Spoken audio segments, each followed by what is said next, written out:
കേരളത്തിന്റെ സ്വന്തം ബ്രാൻഡായ Willy white tooth paste വിപണിയിൽ എത്തിത്തുടങ്ങി. മോഹൻലാലാണ് കമ്പനിയുടെ ബ്രാൻഡ് അംബാസിഡർ. വ്യത്യസ്തമായ ബ്രാൻഡിംഗ് തന്ത്രങ്ങൾ, ശക്തമായ മാർക്കറ്റിംഗ് ടീം, മോഹൻലാലിന്റെ അവതരണം തുടങ്ങിയവയെല്ലാം ഒത്തൊരുമിച്ചാണ് ബ്രാൻഡ് വിപണിയിൽ സ്ഥാനമുറപ്പിക്കാൻ എത്തുന്നതെന്ന് കമ്പനി പ്രതിനിധികൾ അറിയിച്ചു. Willy White brush before bed എന്ന സന്ദേശത്തെ ആസ്പദമാക്കി ഒരു സാമൂഹ്യ പ്രചാരണവും ആരംഭിച്ചു.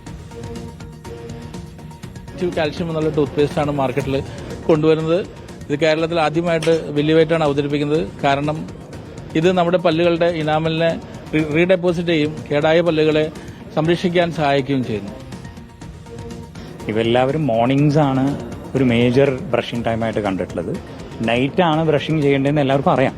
ബട്ട് ഈവൻ ദെൻ ആരും ചെയ്യുന്നില്ല. സോ അതാണ് നമ്മളൊരു ക്യൂ ആയിട്ട് എടുത്തിട്ടുള്ളത്. We are trying to emphasis this thought on to people, especially it will save a lot of children's health also.